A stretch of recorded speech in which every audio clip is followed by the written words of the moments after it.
Everybody, welcome back. And, well, I still don't have any way to film videos right now. So I am just going to be sharing the books that I read this month. And I have quite a few audiobooks, so we're just going to get on it. Hi, Mayflower. How's it going? I have a child with me. What else is his name? Okay, in no particular order, I just have some books I have to go back to the library, so we're just going to jump right in. Again, I don't have a way to film this, which means I have no way to edit this, which means I have no idea how this is going to turn out, but we'll have fun. Okay, a book that I read, let's see if I can get it without the glare, Confessions of an Imaginary Friend by Michelle. I think it's actually going to be Michelle. Not even going to try it. I will be typing and adding all the links to all these books in the comments later. But this is a memoir of an imaginary friend. So this was an adoring book. I really, really enjoyed it. It's basically told from this perspective of somebody that's not even there. And it's really short, but I did finish it and I handed it to my daughter and I was like, you will love this. And I think my son would really like it too. I did not see anything in here that I thought would be objectionable other than the fact that it is told from the perspective of somebody that's not there. The imaginary friend has to go to therapy to I'm trying to figure out like my lips are blue. Your lips are blue? What could you do?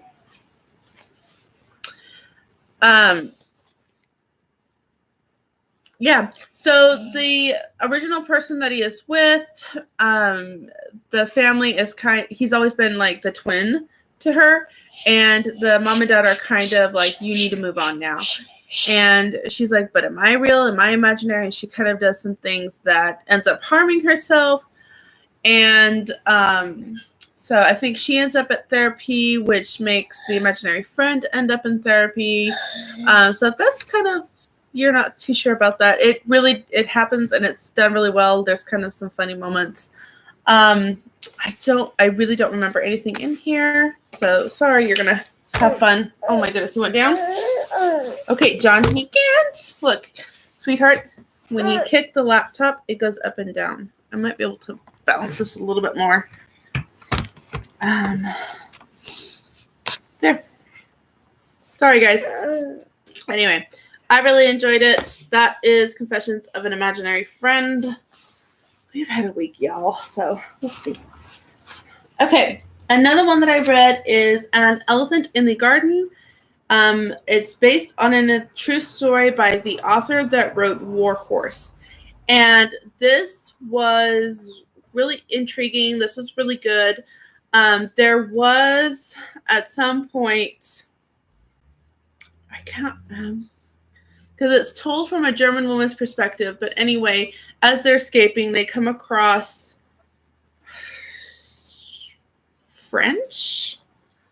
some French soldiers. Anyway, some other soldiers, and he talks about the illegitimate peoples that bombed Germany.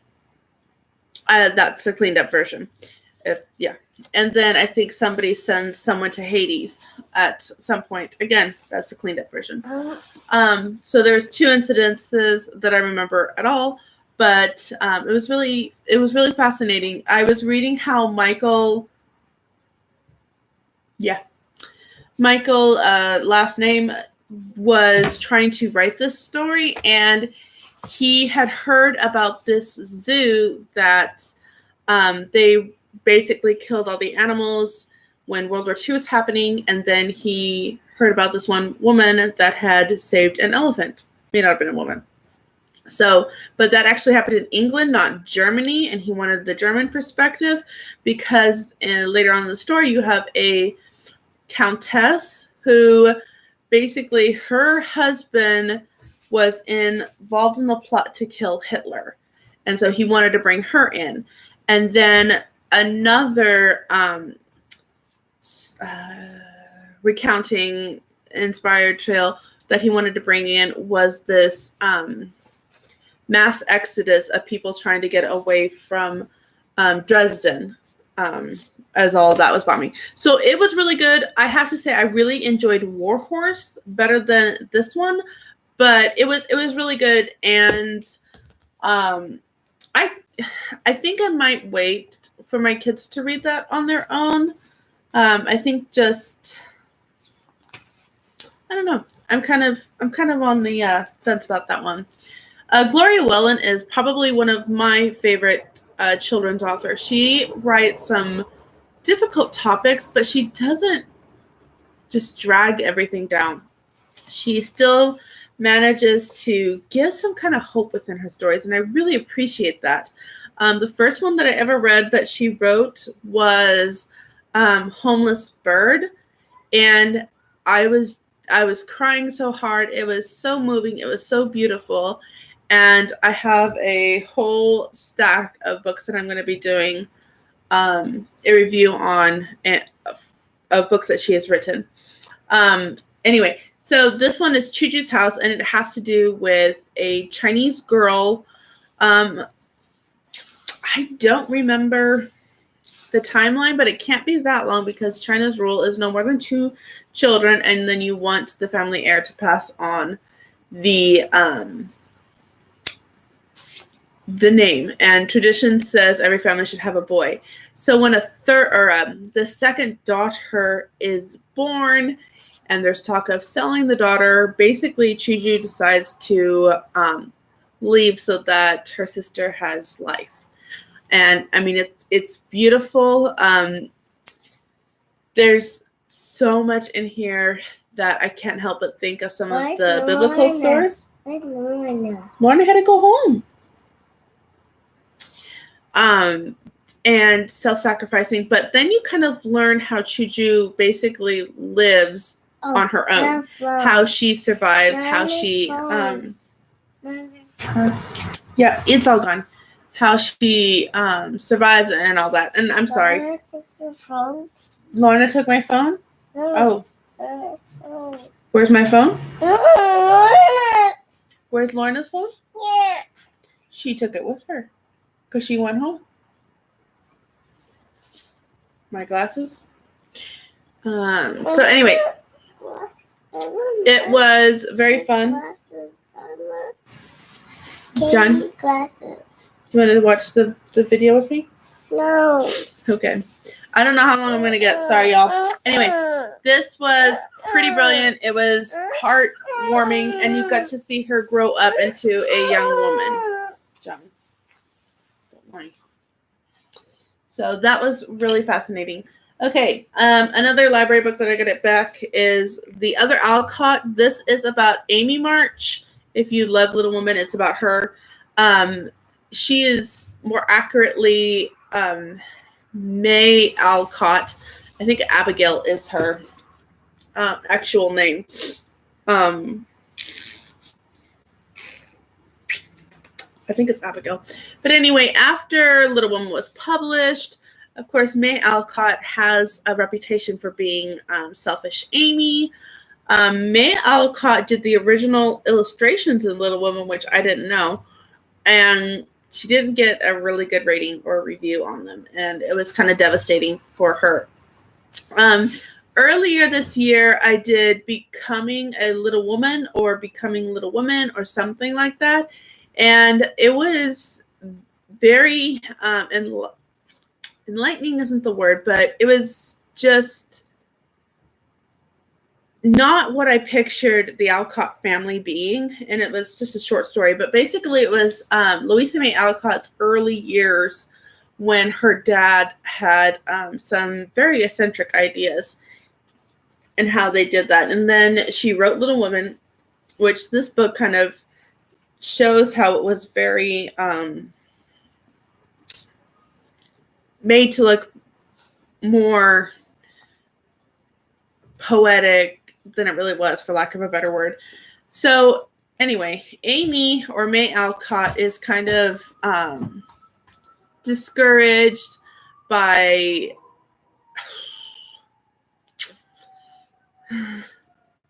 There's been so many fire engines lately. But she's really discouraged by how things have gone, not only with the character in Little Women, but her art, and she really wants to pursue that a little more. So through Louisa's funding, she's able. No, we're gonna keep the shirt on, No. John. We're gonna leave the shirt on. We What? Oh, Ben. I don't know. I think we stayed there. Okay. Hi, Mommy. I don't know if we disappeared. I'm sorry. This is live, so I can't edit this out. Somebody is seeing you right now. Who? I don't know. Just wave. Hi, whoever's there. I don't know who. Okay. Go get ready for jiu-jitsu. It's 4:30, so you need all your stuff together, okay? Can I go? You want to go jiu-jitsu? You got to get your clothes on. No. Well, then you can't go? Yeah. No. Ben, go get your jiu-jitsu stuff, please.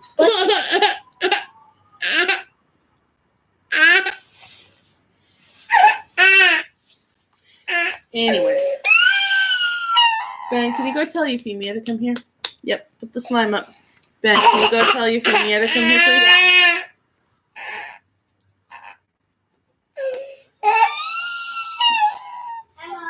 She's out back, Ben. Okay.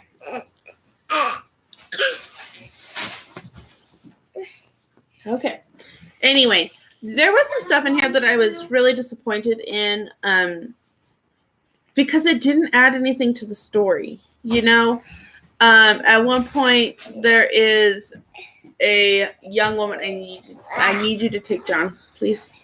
Okay, come here, Johnny. You want that? You have to ask Ben. Thank you. I think there's another one on the counter, John. Look, I want this one. Whose is this? Kind of cool though.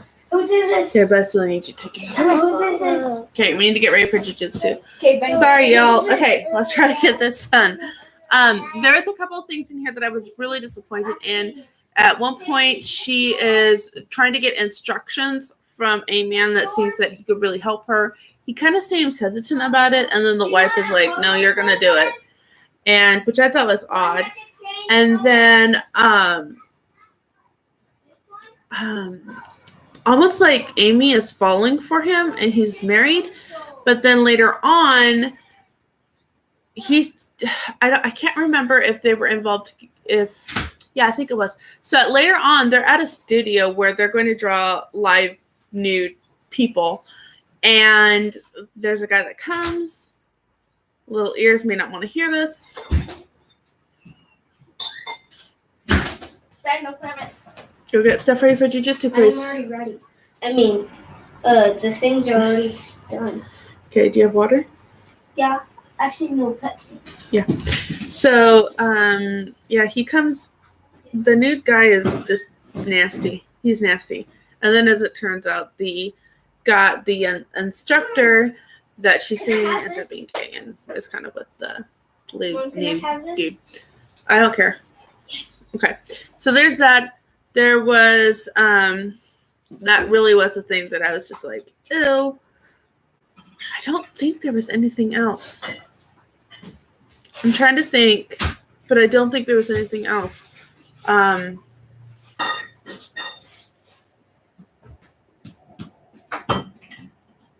It was okay. I mean, it wasn't what I wanted it to be. So that always is a letdown, and I try not to review stuff like that. You know, like, well, I didn't live up to my expectations. Well, that doesn't mean anything. Like, was it a good book? Was it a good read? It was okay. Like, it was okay. Okay. I'm going to have to wrap this up. Our read aloud that we finished, I told you that we're kind of setting aside Bambi, was Alice in the Family. It was a very slow start for us, but in the end, everybody loved it. My husband said that this is probably one of the favorite read alouds that we did. And then one of the other ones that I'm finishing right now is Turtle in Paradise. I'm about halfway through. I actually read this a long time ago when I was a kid. My daughter got it from the library, and I just remembered reading it. So I was like, oh, yeah, that was fun. Yeah, it wasn't as great as I remembered it to be. It has very much the feel of, like, The Great Brain, but in a more girl setting. And by that, I mean just the attitudes and everybody kind of bugging each other. I mean, there's no, it's not a Waltons type of thing. It's more of a like Little Rascals, for lack of a better word, type of thing. Everybody's just out to bug one another. So it was interesting. Or it was interesting to see that it wasn't as great as I remembered as a kid. So, I've done a lot of audiobooks, but honestly, I'm just going to kind of leave it here. A couple of ones that I've done recently that I really enjoyed, and I'll just kind of leave the titles here. So if you want to check them out, Hoopla, Hoopla, is a library app where you can put your library card in, and then you can like rent audiobooks, or I think like TV shows are on there as well, or Kindle books. And I don't know if it's per system, like how much you're allowed, but I'm allowed 3. And so I've gotten Kisses from Katie, and I really enjoyed that. I did The More of Less by Joshua Becker, and I really enjoyed that. And then I did, or I'm finishing Francis Chan's Letters to a Christian Church, I think it is, or it might just be Letters to a Church. And that one's really interesting, but I do find that someone put it really well, that he tends to be a little extreme, and I would agree with that. But a lot of his basic ideas and thoughts are pretty good. I've had a lot of reflection on them, or reflection on my life as a Christian, and what or how I view the church. So that's been really good. And then I finished Crazy Busy. That was a good read. It was better than I thought it would be. So Crazy Busy and then Addicted to Busy is really good. And then when you read it with like Kisses from Katie and More of Less by Joshua Becker, like everything just comes home, and it's really good. And it kind of just packs more of a punch, because you're going from like Kisses from Katie, who gave up everything and is a missionary, to Crazy Busy, we're just talking about how we're too busy to really reflect on God. And then you go into the More of Less, which is like live less so that you can give more, which kind of again tied in with Kisses from Katie and More of Less, resting at God's feet. And then now we're doing Letters to the Church. And it's just been really interesting to me just to kind of keep fresh in my mind, putting everything into subjection, which is what the Bible says. Okay, I know it's been crazy. I'm sorry. I just don't have a way to do this more polished. And so it is what it is. I hope that was, a good review. And I will try to get a good blog post up with like a less interrupted thoughts on some of these, and then get that posted in the description box as soon as possible. So thank you for who is here, who has stayed here. It was crazy. I apologize. But speaking of crazy and busy and books, I'm going to have to go take the boys out and then girls to ballet, and life is going on. So hope you have a good day, and you know what? Have another cup of coffee and read another chapter. Bye.